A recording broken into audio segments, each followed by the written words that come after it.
মাছ খাইতে খাইতে আর মাছ ভাল লাগে না, তো আমি ভাবলাম যে ফ্রিজে যাতে দুগা কলা আছে ওগা কলা দিয়ে কিছু করা যাক। তো আমি মনে মনে ভাবলাম যে কি রান্ধা যায় যা কলা গাদি ভাববা চিন্তা করে দেখলাম যে আঙ্গ তোগা কদু আছে, কদু দিয়ে রান্ধন যায়। তো এলে আমি তাড়াতাড়ি করে মাছের সুন্দর মতো দুই দুই অর্ধেক করে লইছি কলাগারে করি এটার লগে হলুদ মরিচ দি লবণ দি বালা মতন হলুদ গিন্ডে এই ফিট করে বালা মতন লাগাইয়া দিতেছি যাতে কালারটা সুন্দর মতো হয়, না হলে কালার না হলে আবার তরকারি কলার মধ্যে ভাল লাগতো না। তাই আমি হলুদ মরিচ দিয়ে সুন্দর মতো করে দিতেছি, হলুদ মরিচ দিতে দিতে আর রাতের অবস্থায় শেষ করে লাইছি। ইয়ান দিয়ে বালা মতন আমি তেলগিনও দিয়ে দিছি, তেলগিন দেওয়ার লগে কুচুত করে সাইডা দিছি। এই তেলগিন কুচুত করে সাইডা দেন হরে কতক্ষণ আর উল্টাইয়া দিছি। হরে দেখলাম যে না বালা মতন হয় না, তো আবার কই কতক্ষণ আর উল্টামো, তো উল্টাইলে দেখলাম আবার বালা মতন হয়েছে। দেখছি নি কত সুন্দর একটা হয়েছে, কালার আই গেছে। এই দিক দিয়ে আমি এক চুলার মধ্যে কল্লা ভাজি করি আর এক চুলার মধ্যে ভাত রাঁধতেছি, দুইটা একসাথে করে লাইতেছি।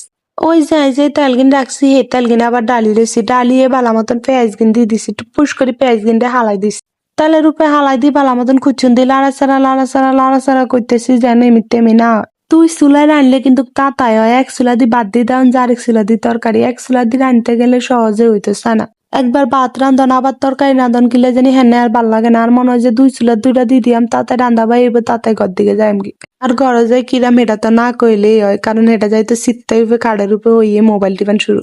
ইয়ান দিয়ে দিছি রসুন বাটা দিয়ে দিছি রসুন বাটা আটটু দিয়ে দিছি জিরা বাটা দিয়ে কুচুন দিয়ে তাড়াতাড়ি করে লাড়াচাড়া করতেছে, তুকু কুচুন না কাতা দিয়ে লাড়াচাড়া করে দিয়ে দিছি টমেটো কাঁচামরিচ কিন্তু লাড়াচাড়া দিতেছি। যাও লাড়ো তাড়াতাড়ি লাড়ো, যত জোরে তাড়াতাড়ি লাড়তে হবে। যত কিছু তরকারি নিচে লাগান যাইতো না, তো এই তরকারি নিচে লাল আর ভালো না। এই পেঁয়াজ টেজ টমেটো যদি তেলের উপরে রান্না যায় তাহলে ভাল লাগে অনেক। তো লাল নামে এবার দিয়ে দিলাম হলুদের গুঁয়া দিয়ে আবার লাড়াচাড়া করে দিলাম। মনে হইলো যে হলুদের গুঁয়া কম হয়েছে, আরো দুগা দেন দরকার, তো দিয়ে দিছি আরো দুগা দিয়ে দিছি মরিচের গুঁড়ি অল্প করে দিছি লবণ আর হইয়ে কইছে আবার মির্চের গুঁড়ি বলে বেশি জাল এলাই মির্চের গুঁড়ি অল্প করে দিছি, কাঁচামরিচ বেশি করে দিছি। কদুর তরকারির মধ্যে আর মনে হয় যে মির্চের গুঁড়ি কম দিলে ভাল লাগে, মির্চের গুঁড়ি বেশি দিলে ভাল লাগে না। তো আই এনে হানি দিয়ে দিছি, হানি দিয়ে বালা মতন লাড়াচাড়া করতেছি। দিয়ে কাতাডার একটু রেস্ট দিতেছি, কাতাডার যদি রেস্ট না দেয় তাহলে হেটা যদি আবার রান্না বালা না করে যদি ড্রাগ করে আনতে হইরা যায় তাহলে লামুকি দিই।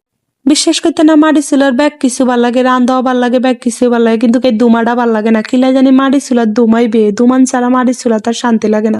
ঠিক আছে ব্যাগ কিছু দিয়েছে, এই বেটা যেন আর এই কামটা করলো ডান লগে বেটা ঠিক করলো বা আরে বাতি কদু দিয়ে দিছে, আইক চিনি না দেখে আরে বাতি কদুটা দিয়ে দিল। আর আবার আগে খুব পছন্দ আছিল কদু আর ডাল দিয়ে রানলে, অনার আনকিলে জানি কদু টদু কিচ্ছু ভাল লাগে না, কারণ ডাক্তার আরে কয় বেশি করে কদু নরম জাতীয় জিনিস খানা